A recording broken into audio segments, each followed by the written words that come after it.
Hey, what's up everybody? Thanks for clicking on the video. This is David Pendleton, and now we're covering the Rookie Division Golf Clash Deep Sea Tournament. This is the 9-hole cup. Of course, this is the final round. On the replays here, I've collectively got a minus 16 to walk you through.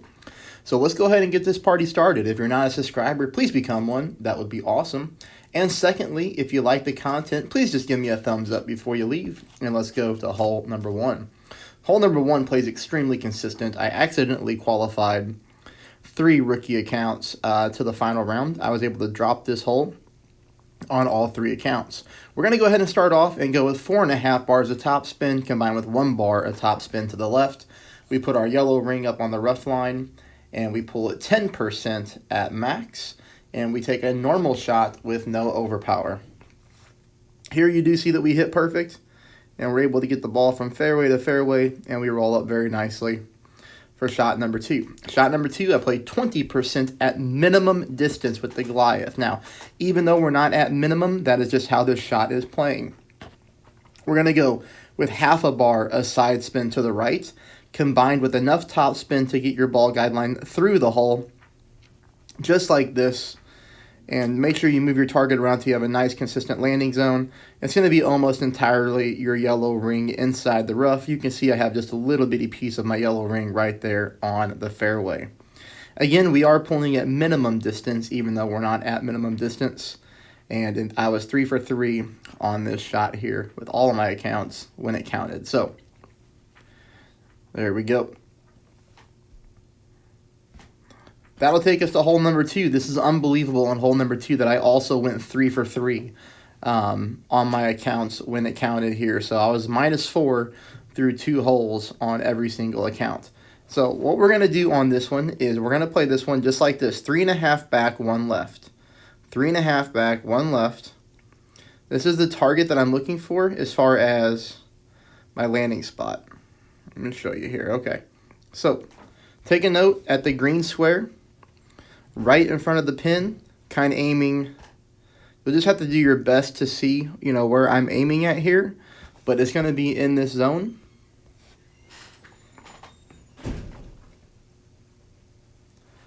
And you'll notice here we make our pull. I will show you 2 different replays, even though I made it on 3 accounts. This one is 2.4 miles per hour, and then I'll show you a little bit of a higher wind.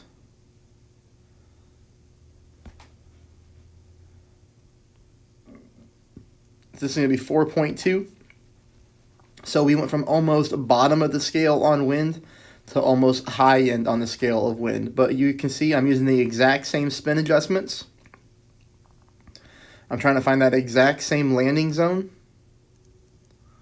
or at least close to it. It's kind of hard to tell just because of the dark green and light green squares are not that easy to see on this course.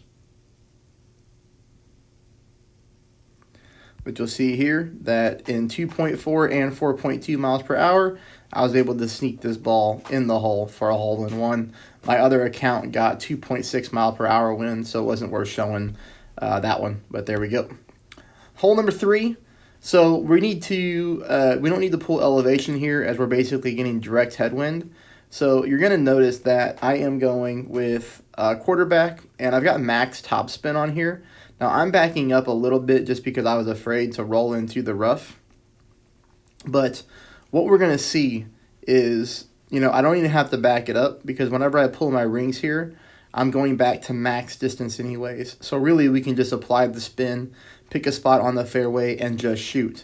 Now, look at this. I did not use any overpower with the Kingmaker. We're using a Kingmaker because of headwind. And with no OP, I leave myself way too much fairway. We need to get further up on this drive. So you'll need to use a little bit of OP, or you'll need to use an extra mile, or you'll want to use a Zerk. You got a lot of different options on how to make that drive better. So here for me with the big dog, remember, use your most powerful wood club here. But for me with the big dog, you can see that I'm having to stretch up into max, which means I know that I'm going to have to go with overpower and a little bit of curl to the right. Now I hit a great shot here, but that's okay. I get away with it. I hit that little fairway circle pad, and we roll onto the green for an easy eagle there, putt on hole number 3. So I'll put you -6 through the first 3 holes. And then we go here to hole number 4. Hole number 4, I could not pick up a hole in one on any of my accounts. I was getting frustrated because I was all over the pin. But we are going to go with 1 bar, a side spin to the left, combined with about 1.3 top, as you see here. I'm putting my yellow ring right here on the rough line, and then we'll try to take a look at the landing spot. Keep in mind that the landing spot is after your spin, okay? After your spin.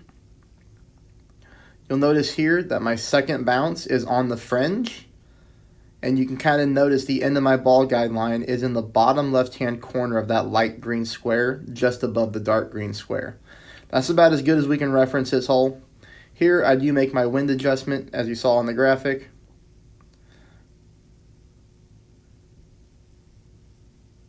We do fire off a perfect ball at least, and you'll see here that we're going to come in just to the left, just barely to the left-hand side. So we do need to move this one over to the right just a little bit more.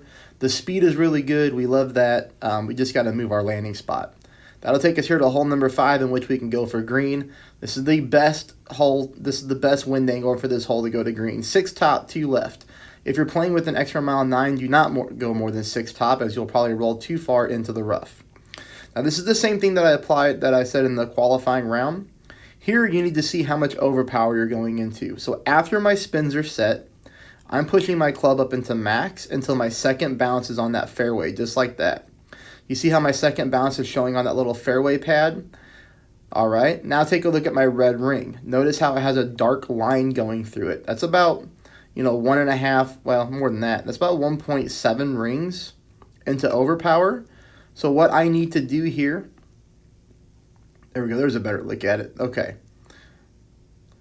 There's also a sticky spot on this hole too, like on this drive, which is what I'm finding here. Now I'm more around 1.5 rings of overpower.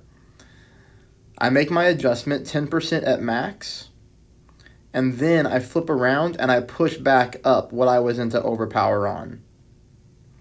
Now you'll notice that I go just barely into overpower when I push back up. So I am pushing up to max in this example, but because I barely push into overpower, I'm going with just a little bit of overpower. So it's a lot to remember. So at the end of the day, you can remember just to push back up into max and use a little bitty amount of OP. And you'll see here that we should be good either landing onto the green or onto the fringe for a chip in. That's going to be how we're going to aggressively play hole number 5. I don't have a replay playing it any other way.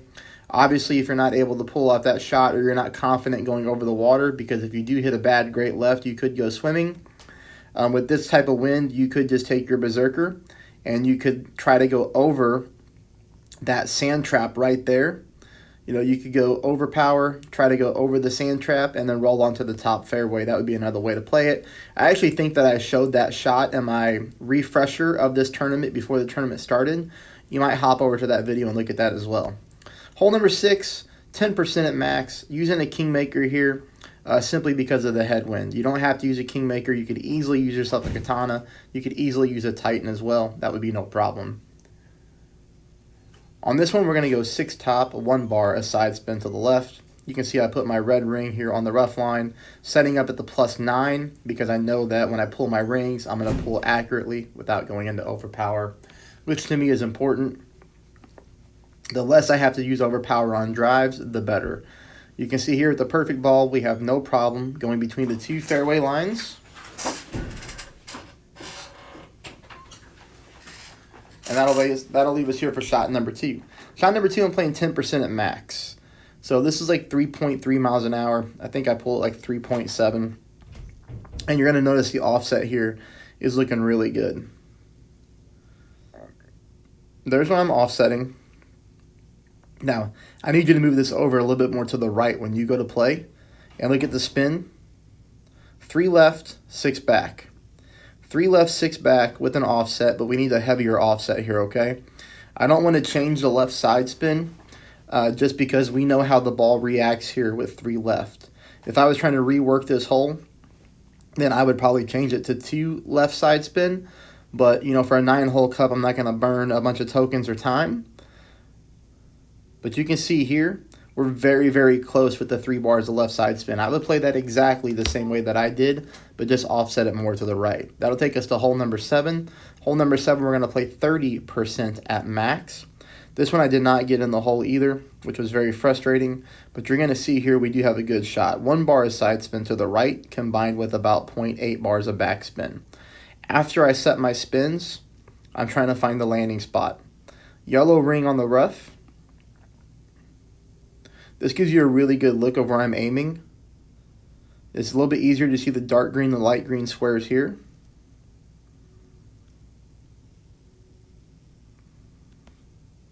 I'm pulling over the bullseye on this shot, so I am pulling over the bullseye. Very important there on this hole. If you want to copy my adjustment, I hit a perfect ball.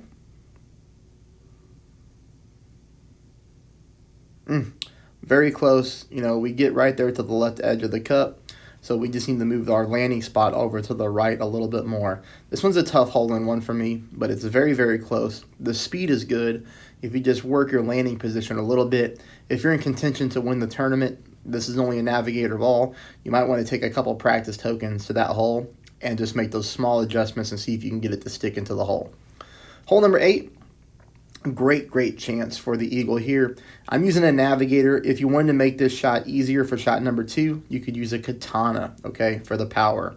6 top, you're going to notice I'm just kind of going right down the middle of the fairway. I pulled this one 10% at max. Not a whole lot to see here. Perfect drive.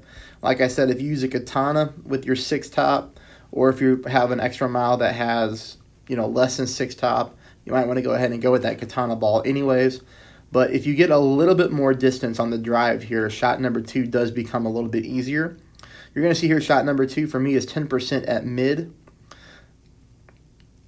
The thing that I don't like about this one right here is I have to play a little bit too close to the rough line and have to go pretty heavy on the backspin. I don't like using 3 bars of backspin with the thorn. You can just come up short if you don't put that ball guideline through the hole correctly.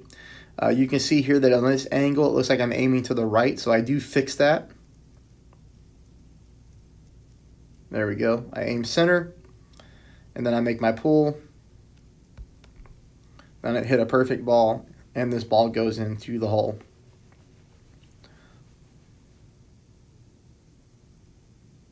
All right. And then we go to the last hole, hole number 9. Make sure you bring your most powerful wood club that you want to use. Here we're going 6 top, 1 right. Again, extra mile level 9 players do not go more than 6 top. You want your ball guideline looking just like that. Just making sure it's onto the fairway just like that. Here we make our pull. Very easy. Using the berserker ball makes this even easier. Here, just a tad bit of OP. Okay, not too much OP. Don't go crazy. This is a tailwind shot, and you don't want this ball flying into the top of the rough here. You'll see we get a nice kick, and we get a nice roll. Had we gone more overpower, we'd be dangerously close to going into the rough, and I did do that on one account, so I learned from my own mistake. I don't typically practice holes when I have to use a berserker on rookie, so you know, my first attempt on this hole, I went with too much overpower, and I learned my lesson, so that's why I'm telling you not to do that. Here again, this is the last shot. You know, I hope you found the video helpful. You add all this up, it's a minus 16. That would be enough for me to tie for first, but I don't have tiebreakers, and I didn't get that anyways. But there it is. I hope you guys found this enjoyable. I hope it helped. And if you'd like to donate to my channel and support the time and efforts that I put in, I always have a link to my PayPal in the description below. Anything that comes through, I'm very grateful for. I hope you all have a great weekend. Thanks, everybody.